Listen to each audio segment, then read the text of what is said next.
Assalamualaikum warahmatullahi wabarakatuh. Bagaimana kabarnya siswa sekalian? Semoga kita diberi kesehatan dalam kegiatan pembelajaran pada kali ini. Baiklah, sebelum kita memulai pembelajaran, marilah kita bersama-sama membacakan Bismillah. Bismillahirrahmanirrahim. Baik siswa sekalian, pada pertemuan minggu lalu kita membahas tentang Pancasila sebagai pandangan hidup. Nah, pada pertemuan kali ini kita akan membahas tentang dinamika dalam kelahiran Pancasila, yang mana diharapkan setelah pembelajaran ini siswa dapat memahami terkait sejarah kelahiran Pancasila serta sejarah proklamasi dan juga sejarah ditetapkannya Pancasila sebagai dasar negara. Baiklah siswa sekalian, marilah kita bersama-sama untuk belajar dan menyaksikan materi yang akan saya sampaikan. Baik siswa sekalian, langsung saja kita masuk ke materi pada kali ini. Nah, pada pertemuan kali ini kita akan membahas tentang dinamika kelahiran Pancasila. Nah, apa aja sih kelahiran ataupun dinamika dari kelahiran Pancasila itu sendiri? Marilah kita saksikan bersama-sama. Nah, slide pertama kita membahas tentang perjalanan panjang dari Pancasila itu sendiri. Nah, pertama, BPUPKI, badan yang dibentuk untuk menyelidiki usaha-usaha persiapan kemerdekaan.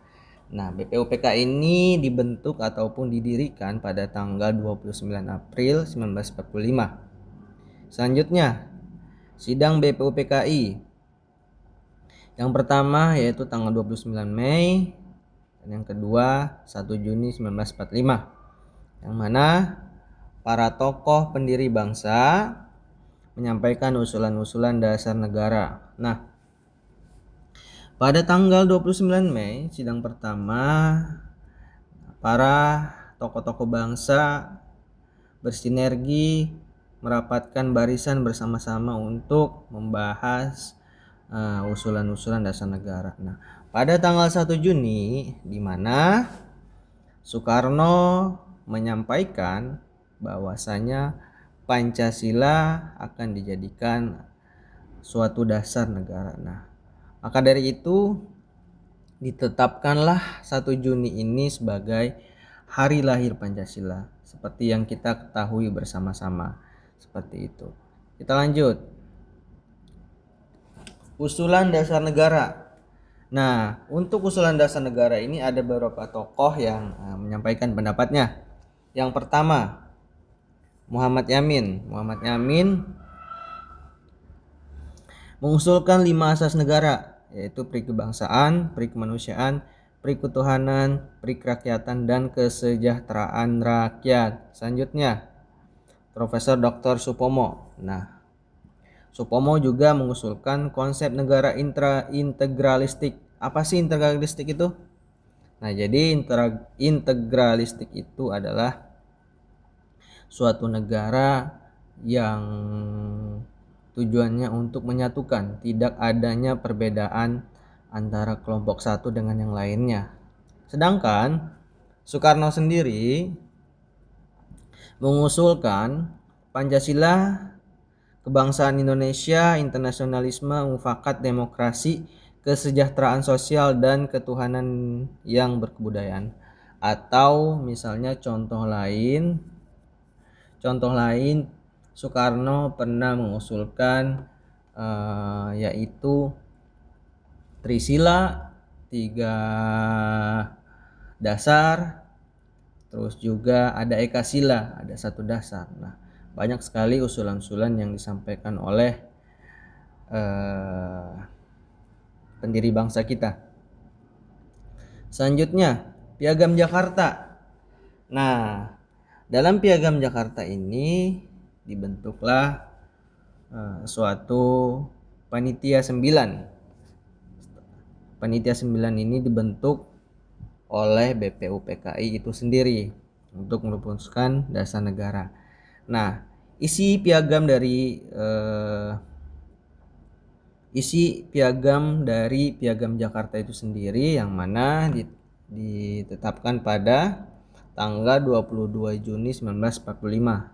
Nah, naskah yang disepakati di dalamnya terdapat rumusan sila pertama yang berbunyi ketuhanan dengan kewajiban menjalankan syariat Islam bagi pemeluk-pemeluknya. Nah, untuk anggota dari panitia 9 ini yaitu beranggotakan 9 orang yang diketuai oleh Soekarno itu sendiri. Selanjutnya, dinamika pengesahan Pancasila. Nah, ternyata tidak serta-merta Pancasila ini bisa langsung disahkan karena kan ada beberapa inisiatif ataupun protes dari kalangan yang lain. Yang pertama, protes dari Indonesia Timur, yang mana rumusan sila pertama dalam Piagam Jakarta dianggap tidak mewakili seluruh rakyat Indonesia yang beragama. Nah, kenapa menjadi protes dari Indonesia Timur? Dikarenakan tadi bunyi dari sila pertama yaitu ketuhanan dengan kewajiban menjalankan syariat Islam bagi pemeluk-pemeluknya. Nah, karena ini berfokusannya syariat Islam, jadi dari Indonesia Timur tidak menyetujui seperti itu. Selanjutnya, inisiatif dari Muhammad Hatta yang mana menyadari pentingnya persatuan, Hatta mengadakan pertemuan dengan tokoh-tokoh Islam. Nah, dengan proses pembentukan ataupun pengesahan dari Pancasila itu sendiri, Muhammad Hatta mengadakan pertemuan dengan tokoh-tokoh Islam tentunya untuk membahas dasar negara ini ataupun Pancasila ini. Hasil kompromi demi keutuhan bangsa disepakati untuk mengubah rumusan tersebut. Nah, yang dimaksud adalah rumusan sila pertama yang mana sekarang berbunyi ketuhanan yang Maha Esa seperti itu. Nah, pengesahan Pancasila pada sidang PPKI pada tanggal 18 Agustus 1945, sehari setelah proklamasi kemerdekaan, diadakan sidang untuk mengesahkan dasar negara. Nah, jadi tanggal 18 Agustus adalah pengesahan Pancasila seperti itu. Tanggal 17 Agustus adalah proses dibacakannya demokrasi.